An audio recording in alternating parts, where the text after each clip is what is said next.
अस्सलामुअलैकुम। उम्मीद करता हूँ कि आप खैरियत से होंगे। आज का हमारा टॉपिक है जी स्टॉप लॉस। क्या होता है, लगाना चाहिए या नहीं लगाना चाहिए। अगर ट्रेडिंग का सबसे अहम पहलू आप मुझसे पूछें तो मैं आपको यही कहूँगा कि सबसे जो अहम पहलू है वो स्टॉप लॉस है। अगर आप स्टॉप लॉस नहीं लगाते या लगाना नहीं आता या आप आदी नहीं हैं स्टॉप लॉस लगाने के, तो यकीन मानिए कि ये आपकी सबसे बड़ी गलती है इस मार्केट में। असल में स्टॉप लॉस लफ्ज़ ही ऐसा है जिसको हम ज़हनी तौर पर मानने पर तैयार नहीं होते। स्टॉप का मतलब है रोकना, और कोई हमको रोके ये तो हमें कभी अच्छा लगता नहीं। और लॉस का मतलब है नुकसान। हम ज़हनी तौर पर कभी नुकसान लेने पर तैयार नहीं होते। तो इसलिए आज से आप इस लफ्ज़ को चेंज करें और इसको अपना सेवर समझें। यानी कि ये आपका अकाउंट और आपका मनी सेवर है। ये आपका इस मार्केट में बेस्ट फ्रेंड है, क्योंकि यही आपके अकाउंट को बचाता है और यही आपको मार्केट में इन रखता है। तो ये फिर आपका बेस्ट फ्रेंड ही हुआ ना।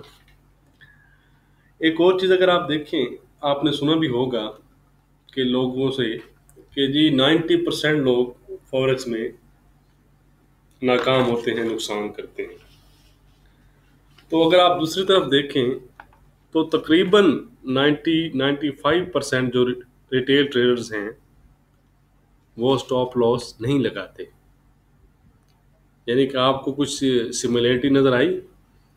यानी कि अगर 90% लोग इस मार्केट में नाकाम रहते हैं तो 95% लोग ही ऐसे हैं जो स्टॉप लॉस लगाते ही नहीं। अक्सर जो जो रिटेल ट्रेडर्स होते हैं वो छोटे छोटे प्रॉफिट बुक करते हैं।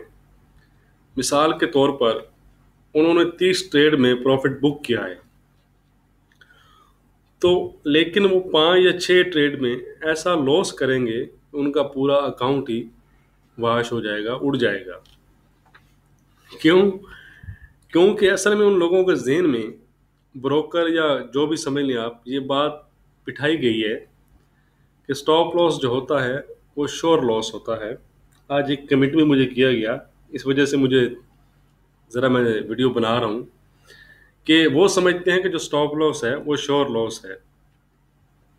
क्योंकि लोग समझते हैं कि जो मार्केट में बड़े मगरमच्छ हैं वो जानबूझकर स्टॉप लॉस हिट करवाते हैं। किसी हद तक ऐसा होता भी है, मैं मानता हूँ।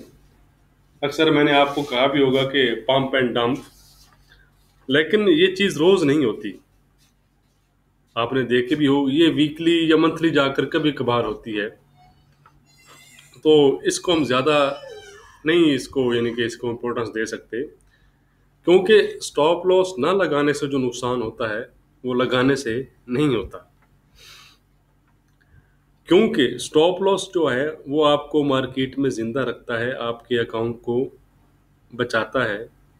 अगर आपका अकाउंट बचेगा तो ही आप मार्केट में इन रहेंगे। मिसाल के तौर पर जैसे क्रिकेट में एक बैट्समैन क्रीज पर आता है, तो वो जितना टाइम क्रीज पर टिकेगा उतने ही चांस उसके ज़्यादा होंगे कि वो 50 या सेंचुरी करे, यानी कि उस इनिंग्स में कामयाब हो। इसी तरह आपके अकाउंट में भी बैलेंस रहेगा तो ही आप इस मार्केट में टिकेंगे और सीखेंगे और एंड ऑफ द डे कामयाब होंगे।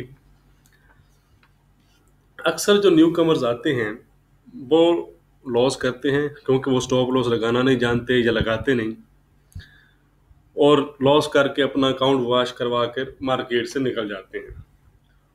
और फिर जब उनके सामने कोई नाम भी लेता है फॉरेक्स का, तो वो कहते हैं भाई ये अपने पास का काम नहीं है। क्यों? वो ये नहीं बताएंगे कि भाई मैंने स्टॉप लॉस नहीं लगाया था इस वजह से मेरा अकाउंट उड़ा है।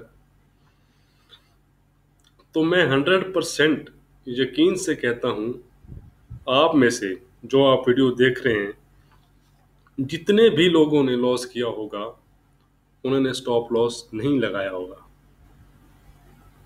जिनका भी अकाउंट वॉश हुआ है उन्होंने स्टॉप लॉस नहीं लगाया हुआ। स्टॉप लॉस के बगैर इस मार्केट में काम करना ऐसा ही है जैसे आप अपने अकाउंट का ब्लैंक चेक किसी को दे दें। आप देंगे अपने अकाउंट का ब्लैंक चेक? नहीं, किसी को भी नहीं देंगे। तो फिर आप मार्केट को क्यों अपने अकाउंट का ब्लैंक चेक देते हैं कि भर लो जितना भरना है?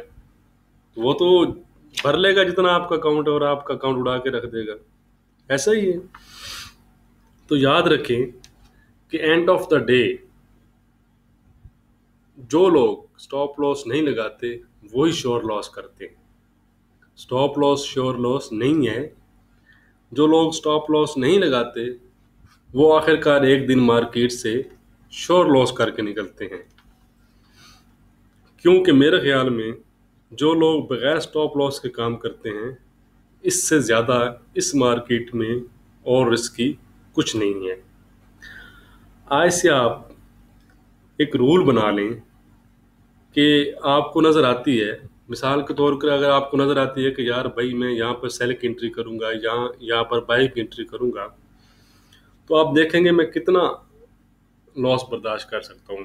$20 का, $50 का, $100 का, जितना आप बर्दाश्त कर सकते हैं रिस्क टू रिवार्ड रेशो और मनी मैनेजमेंट के मुताबिक। इस पे भी हम वीडियो बनाएंगे। तो आज से आप ये रूल बना लें कि आपने 2 ट्रेड एक साथ लेनी है। 2 ट्रेड एक साथ कैसे लेनी है भाई? यानी कि एक ट्रेड तो होगी आपकी एंट्री कि जहां आप एंट्री कर रहे हैं, और दूसरी ट्रेड उसी वक्त उसी एंट्री के साथ आपने अपना स्टॉप लॉस लगाना है। ये आज रूल बना लें आप, और एंड ऑफ द डे आप कामयाब ना हो इस मार्केट में तो मुझसे आप बेशक मुझसे गिला कीजिएगा। तो आप आज से मुझे वादा करें कि आप इस मार्केट में स्टॉप लॉस के बगैर काम नहीं करेंगे। ये सब चीज़ें मनी मैनेजमेंट में आते हैं क्योंकि ये पार्ट 1 है। पार्ट 2 में हम बात करेंगे कि स्टॉप लॉस कहाँ पर लगाया जाता है। स्विंग हाई स्विंग लो भी होता है, ATR स्टॉप लॉस भी होते हैं। मनी मैनेजमेंट के लिहाज से भी आप स्टॉप लॉस लगाते हैं। लेकिन आप जितना भी टेक्निकल जानते हो, जो भी फंडामेंटल्स जानते हो, स्टॉप लॉस के बगैर आप इस मार्केट में कामयाब नहीं हो सकते। ये बात आप लिख लें। तो नेक्स्ट जो वीडियो बनाएंगे उसमें मैं आपको बताऊंगा कि आपने स्टॉप लॉस कहाँ लगाना है, और अक्सर एक ट्रेलिंग स्टॉप लॉस भी होता है जो हमारा हिट हो भी जाए तो फिर भी हम प्रॉफिट में निकलते हैं, वो कैसे है। ये सब चीज़ें पार्ट 2 में हम इसको डिस्कस करेंगे। ओके जी, शुक्रिया।